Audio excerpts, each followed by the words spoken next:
these lines help you to inform your artistic aesthetic? Aesthetic, huh? I don't know. You must have gone to one of them liberal art colleges. Because they mess you up. They fuck you up.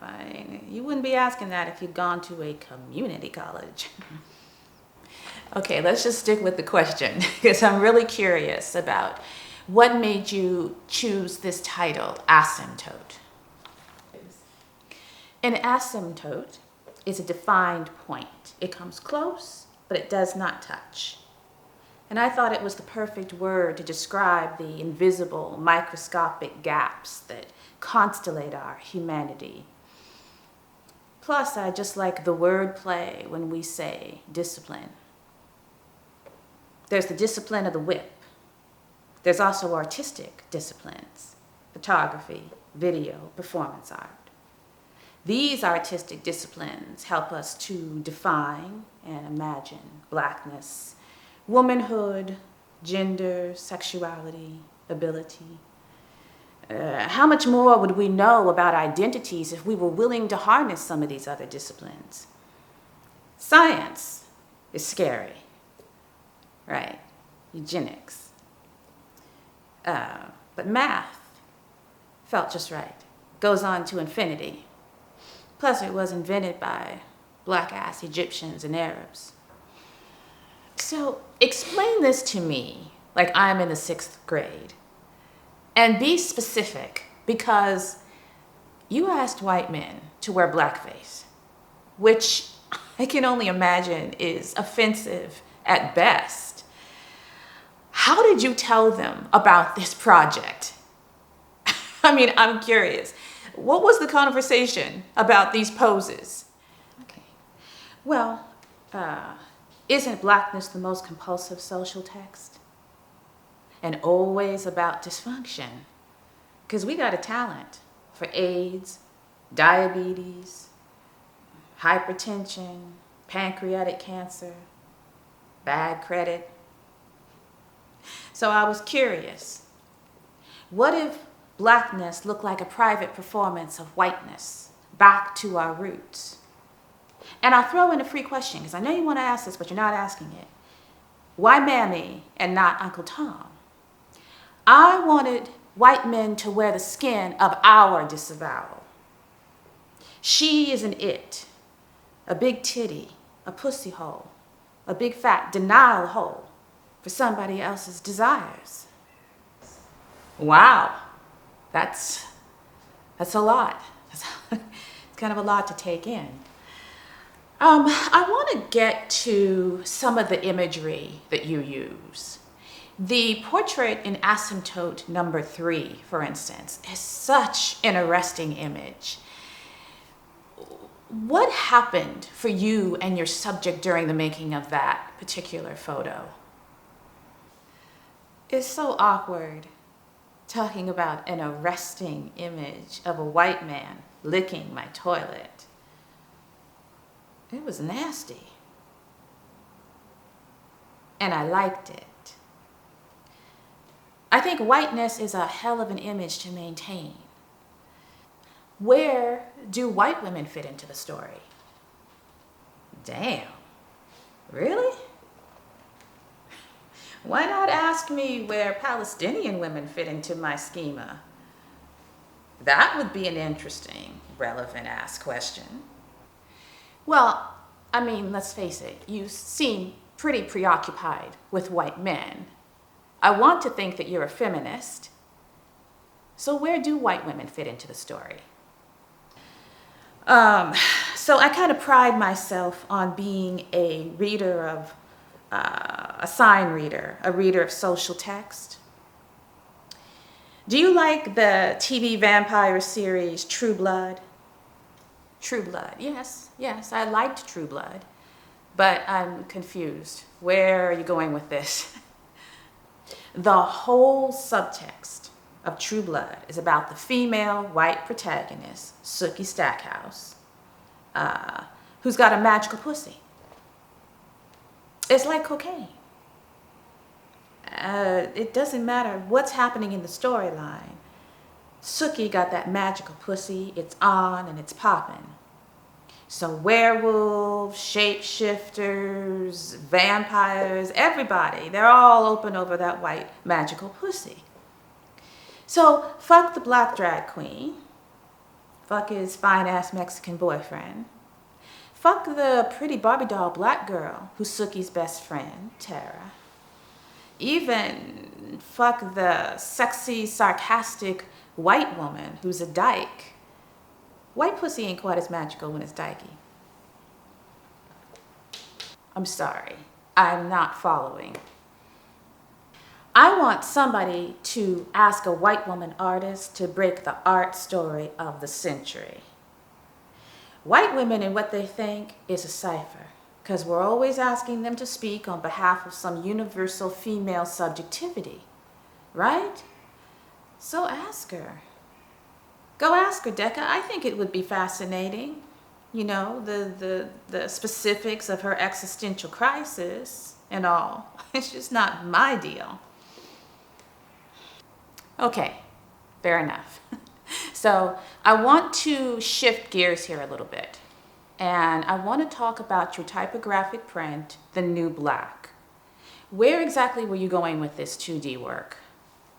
Can we just go back a little bit? Because I want to talk about asymptote number 3, because that's the real starting place for this series. It's where I was actually feeling like I was getting somewhere. The black-faced white male mammy cleaning the toilet is grotesque, shitty, probably too literal. But doing it pushed me right back into language and questioning.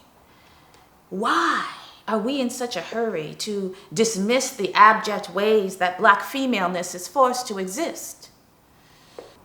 But hold on here, because I want to get back to the work, The New Black. I really am interested in what your inspiration was for that. Okay, so I'll put it this way. If we were saying the piece conversationally, the speech act would never end.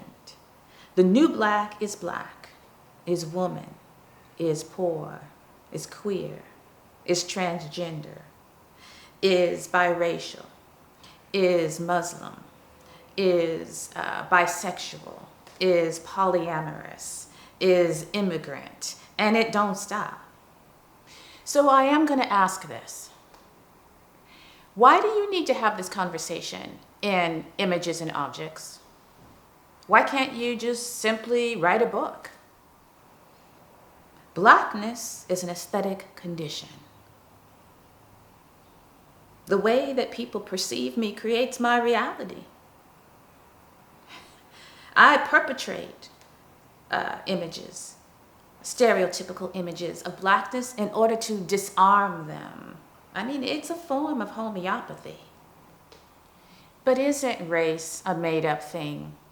It doesn't exist. And is that what you mean? No. I keep hearing this thing, that race is a made-up thing, that it's a fiction. And every time I hear this, all I can think is, okay, well, if it is a made-up thing, then it's powerful. It's storytelling. Storytelling's at the heart of the universal human experience. It's God power, basically. But that is the exact thing that I don't understand. What is it about the world of bondage and sadomasochism, just to go back to our earlier conversation, that helps you get a more revealing conversation about race? Well, Decca, I mean, where else is there to play? The photos of the BDSM scenes are vacant. They're vacant. The only thing there's the objects that tell on the missing subjects. One of the submissives that I worked with wore the white apron that's crumpled next to the deep fryer with all the yellow oil crusted on it in the installation Untitled. I wanted Untitled to be formally elegant. So the vitrine, the white apron, the deep fryer, they're all sculptural. Yet they got all the stereotypical ambiance of blackness. But say more about how this version of perversity really becomes an artistic strategy. What if masochism is a tactic? Camp is a tactic. Rhetoric is a tactic. Minimalism is a tactic. Have you ever just stopped to think, like, what would happen if you just stopped responding to racial stimuli? Just stopped. I'm talking about the well-meaning psychic racism of how does it feel to be a problem. The question hasn't changed much since W.E.B. Du Bois had the good sense to ask it. The only difference with me is that I'm just, going for the perfect conditions to ask it of white men also.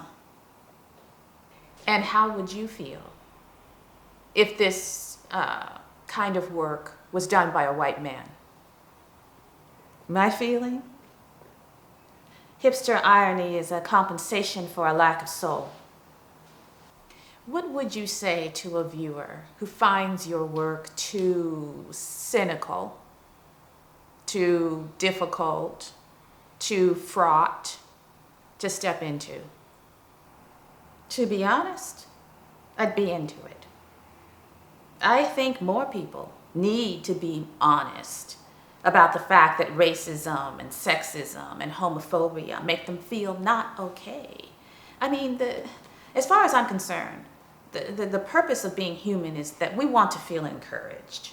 Social injustice is really discouraging, and it doesn't matter which side of the coin you're on. You can't transcend that shit. So I just am offering the option of the Janus head, looking at both sides of the coin, and the chance to trade in new currency. So do you then see your work as breaking down social constructions? Does my art break down social constructions? Perhaps. If you imagine a four-sided house, one wall is race, one wall is sexuality, one wall is gender and gender performance, and one wall is biological sex. The walls are falling in, killing the inhabitant. I'm going to redesign the frickin' house. Fanon, and I'm going to get it right from now on, Fanon. In your public appearances, you're always a black woman, but sometimes you're tall, sometimes you're short, sometimes you're dark, sometimes you're almost white. I've seen you with a mohawk, dreads, a baldy. You definitely don't look like the same person.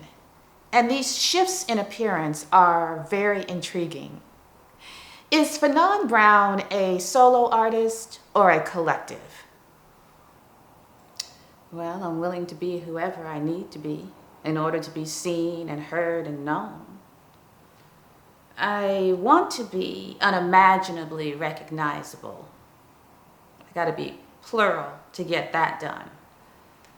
And then the rest of figuring that out is gonna be entirely up to you.